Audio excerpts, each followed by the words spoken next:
When Emma Reeves turned off the highway toward Blackthorn Cove, dusk had already swallowed the coast. The headlights skimmed over stone walls, bent road signs, and sheep standing motionless in the fog. Beyond the hills, the sea groaned in the dark. Noah slept in the back seat, his cheek against the window. He was 10.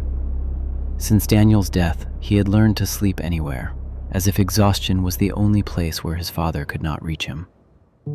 Arthur Reeves's house stood above the cliffs at the edge of the village, low and gray, with a rusted weather vane shaped like a gull. The kitchen light was on. Arthur opened the door before Emma could knock. He looked older than she remembered. Hollow cheeks, red eyes, yellow fingers from years of cigarettes. "You came," he said. "You told me you'd fallen again. Still alive." Then he looked at Noah, who had just climbed out of the car with his backpack. Arthur crouched in front of him and said quietly, "If you hear someone calling you from the cliffs at night, don't go." Emma shut her eyes for a second. "Dad, please." Arthur didn't glance at her. "Especially if it sounds like your father." Noah went pale. Blackthorn Cove looked harmless in daylight. A pub, a post office, 2 rows of stone cottages, a church on the hill, and a little fishing pier.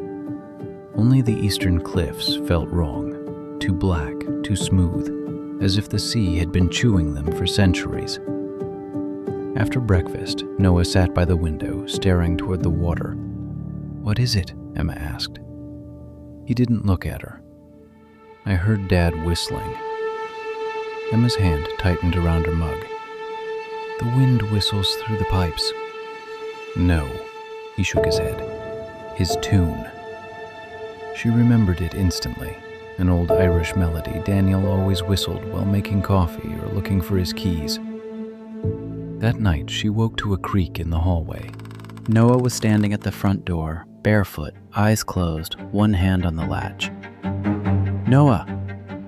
He flinched but did not wake fully. "Dad's waiting," he murmured. "He's on the path." Emma dragged him back to bed, heart pounding. In the morning, she saw wet, bare footprints on the mat by the door. They led outside, then back in.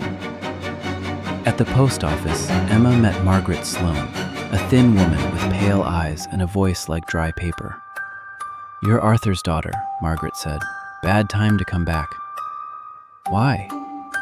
"The anniversary is in 2 days, 49 years. "Of what?" Margaret glanced toward the cliffs. "St. Judith's Choir, 11 children and their music teacher. Their bus broke down near the old coast road during a storm. They went on foot and disappeared at Bellmouth." Bellmouth?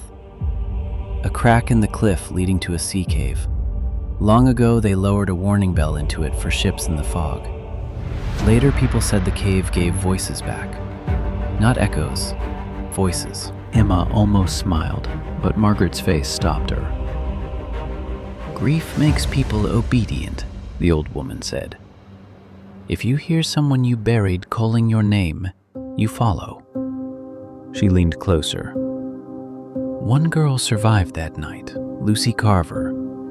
Before she vanished, she kept repeating, 'Don't sing back to them.'"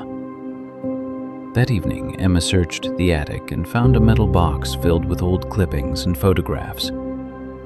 One photo showed 12 children in dark choir cloaks on the church steps. Underneath, St. Judith's Junior Choir, October 1975.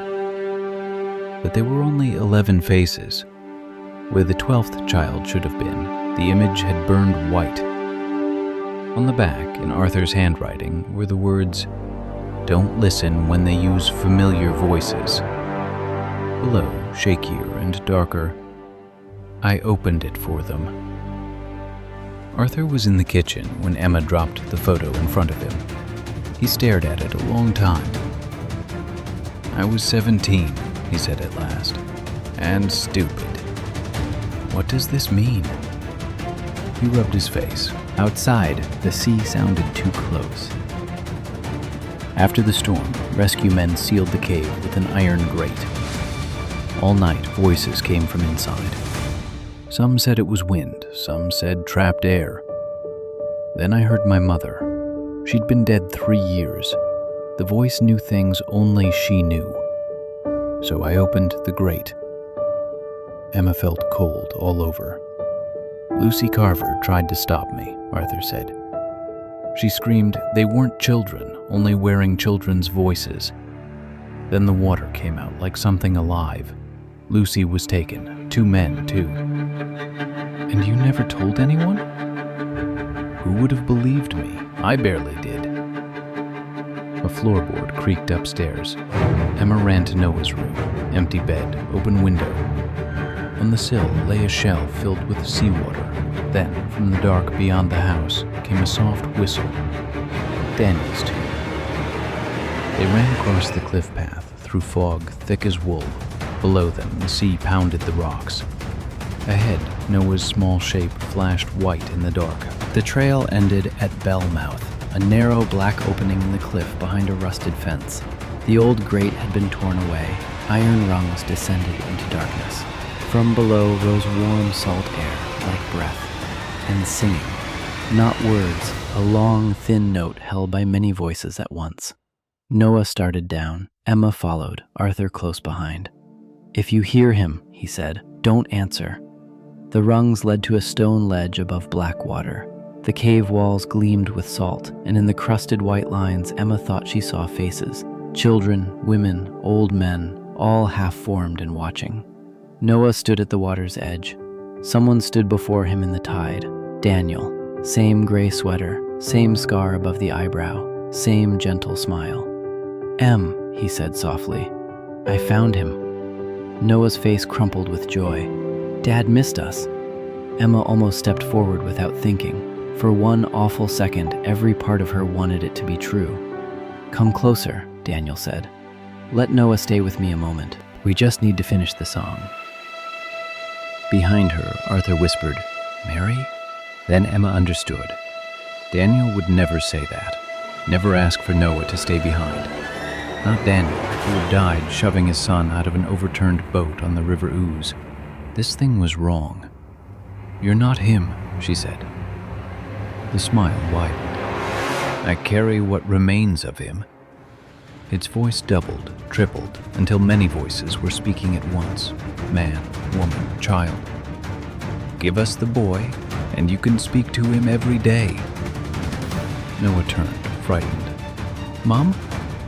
Emma lunged for him. Hands burst from the water. Small, white, swollen hands. Dozens of them. They clawed at the stone, her coat, her boots.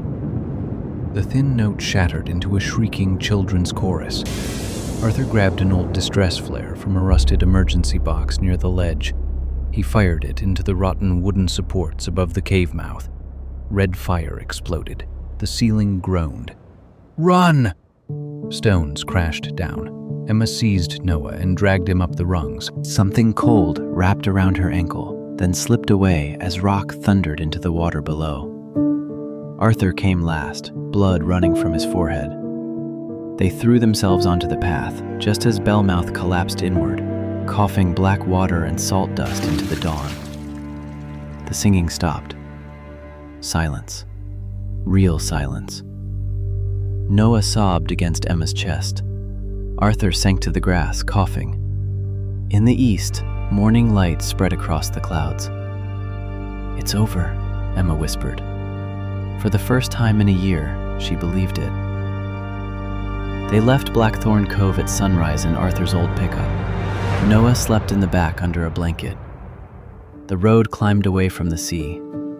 After a long silence, Arthur said, "I'm sorry." Emma looked out at the fields washed pale by dawn.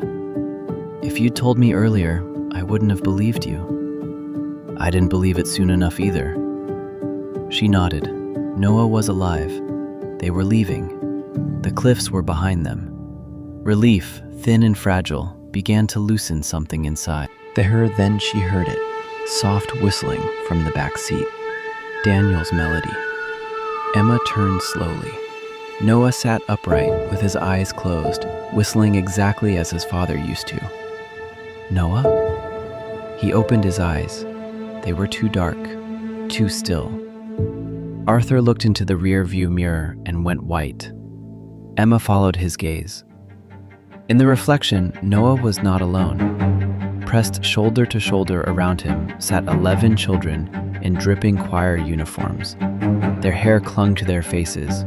Their mouths were open, holding one endless note. And standing behind them, one hand resting on Noah's shoulder, was Daniel.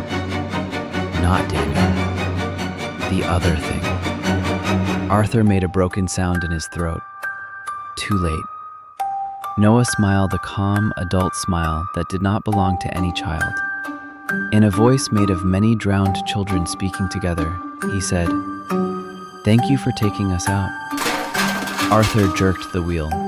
The pickup smashed through the stone barrier and vanished over the edge, down toward the waiting sea.